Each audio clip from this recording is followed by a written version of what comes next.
नमस्कार दोस्तों, आशा करता हूँ सब अच्छे होंगे। देखिए, आरोग्य की अपडेट को लेकर आपके सामने हाजिर हूँ, लेकिन दर्द हर किसी के ज़हन में उतना ही हो रहा होगा। जब कोई विद्यार्थी लंबे समय तक अपनी कहीं न कहीं तपस्या करता है उस कमरे में बैठ के कि सफलता को पाने के लिए, अपनी संघर्ष की गाथा लिखने के लिए, अपने मुकाम को पाने के लिए अपनी मंजिल की तरफ बढ़ता है और जब ऐसे कुछ चीज़ें हो जाती हैं तो उसका मन टूट जाता है। स्वाभाविक सी बात है, अभी 2 दिन पहले आपने देखा होगा, तो यूपी पुलिस का पेपर भी कहीं न कहीं अखबारों में, कहीं न कहीं सोशल मीडिया पे देख रहे होंगे। इस देश के अंतर्गत नीतियाँ निर्धारण करने से पहले ये क्यों नहीं सोचते कि कार्यप्रणाली ऐसे हो जानी चाहिए? इस बीच में लगातार जो युवा वर्ग है, जो बेरोज़गार वर्ग है, कहीं न कहीं अपनी माँगें लगातार माँग रहा है। इसी तरीके से लगातार देखते हुए 1 हफ़्ते की घटनाओं में आपको इतनी बड़ी-बड़ी एग्ज़ाम जो कि 10 से 11 लाख बच्चे आरओ में बैठते हैं, 50 से 60 लाख बच्चे यूपी पुलिस के अंतर्गत बैठते हैं। इतने बड़े एग्ज़ाम की जो तैयारी कर रहे हैं बच्चे, सोचो कितना एक व्यापक तरीके से बच्चों का ग्रुप होगा। लेकिन सोचिएगा, कुछ कारणों से कहीं न कहीं उनका मन कितना दुखी हो रहा।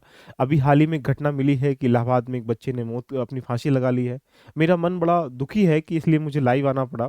ये देखने के लिए, बताने के लिए कि देखिएगा दोस्तों, आप एक किसी भी एग्ज़ाम को अंतिम निर्णय ना लें।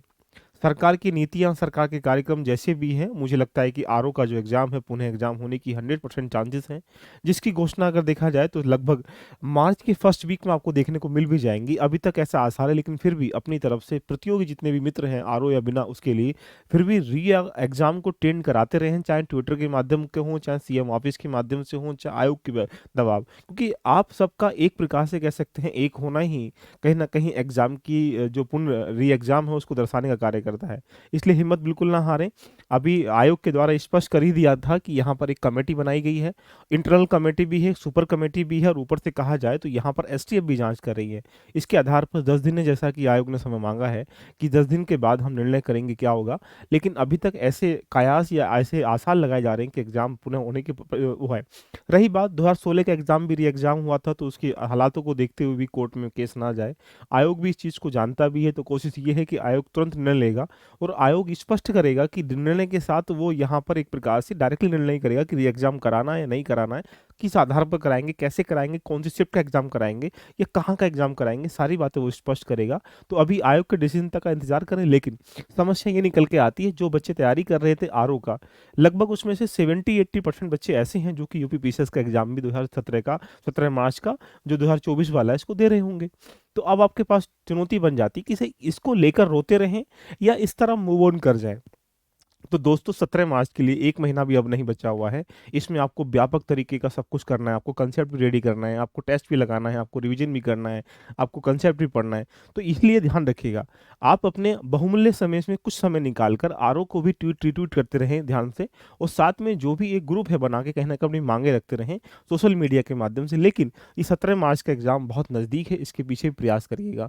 तो दोस्तों, अभी की अपडेट ये है कि आरओ को लेते हुए जो भी चुनौतियाँ हैं, जैसा कि आप इस दृश्य में देख भी पा रहे होंगे, यूपी पुलिस का एग्जाम पहले हो रहा है, बाइबर मतलब वायरल हो रखा है और ये सब खबरें कहीं न कहीं मानव के अंतर्गत की जो संघर्ष करने की क्षमताएँ होती हैं, उनको तोड़ देती हैं। इस देश के अंतर्गत किसी भी रूल के लिए कोई मतदान होता है, तुरंत चुनाव होके घोषणा की जाती हैं, तो ऐसे क्यों नहीं होता कि जब पेपर ऐसा किया गया है, साक्षी सबके सामने, उसके उपरांत भी ऐसा नहीं हो रहा है, चाहे वो यूपी पुलिस का एग्जाम क्यों ना हो या फिर आरओ का एग्जाम क्यों ना हो। इवन कहा जाए तो हर किसी प्रदेश की घटना है, एक ही प्रदेश की घटना नहीं है। तो इसके लिए कोई ऐसा कानून या ऐसा प्रावधान अगर बन क्यों नहीं जाता है जिससे कि जो ऐसे लोग हैं जो कहीं न कहीं पैसे के बल पर अपनी नौकरी पाकर कहीं न कहीं देश की सेवा के लिए आते हैं, तो सोचिए क्या देश की सेवा करेंगे। अगर वो 10 लाख, 15 लाख, 20 लाख, 25 लाख, 50 लाख जो भी अमाउंट दे के आएँगे, पहले कमाने का सोचेंगे, देश की सेवा का सोचेंगे, ये आप भी जानते हैं, हम भी जानते हैं। तो दोस्तों, धैर्य बनाए रखें। यहाँ पर अभी आरओ की इतनी अपडेट है कि अभी री एग्ज़ाम को लेकर संभावना लगभग 70-30 के आसपास है। इसकी घोषणा आयोग बहुत जल्द 10 दिन का समय उसने माँगा गया है। जैसा कि आज एक प्रकार से कहा जाए, आयोग पर धरना प्रदर्शन भी किया गया। रोज़ धरना प्रदर्शन चल रहा है, बहुत अच्छी बात है, जितने लोग वहाँ पर पार्टिसिपेट कर सकते हैं, पार्टिसिपेट करें। नहीं, सोशल मीडिया के माध्यम से ज़रूर ट्रेंड कराते रहें, जोर रिट्वीट करते रहें, यानी इवन इससे क्या होगा कि आपका बहुमत ही कहीं न कहीं एक प्रकार से री एग्ज़ाम करा सकता है और सरकार पर दबाव बना पाएगा। तो दोस्तों, लेकिन ध्यान रखिएगा कि यहाँ पर जो एग्ज़ाम है, री एग्ज़ाम होने के चांस जो भी हैं वो आयोग डिफाइन करेगा। यहाँ पर सुपर कमेटी के साथ साथ यहाँ पर विशेष तरीके से कार्य कर रही है, जिसकी सूचना सब कुछ जितना भी है फर्स्ट वीक में, मार्च के फर्स्ट वीक में सब कुछ डिक्लेयर हो जाएगा कि यहाँ पर एग्ज़ाम कब होगा, कैसे होगा, किस प्रकार से होगा, कहाँ होगा, री एग्ज़ाम होगा, नहीं होगा, सब कुछ। लेकिन अगर आप तैयारी कर रहे हैं यूपीपीसीएस का, तो इस पर विशेष बल दीजिएगा।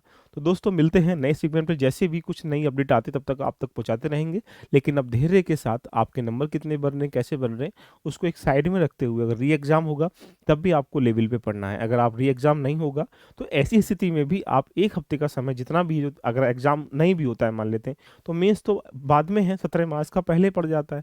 अगर री एग्ज़ाम होता भी है 17 मार्च के बाद ही री एग्ज़ाम होगा। इसलिए अब यूपीपीसीएस पर फोकस दीजिएगा, और यही एक प्रकार से जैसी भी अपडेट आती है आप तक हम लोग पहुँचाएँगे। All the best, love you, bye bye, take care.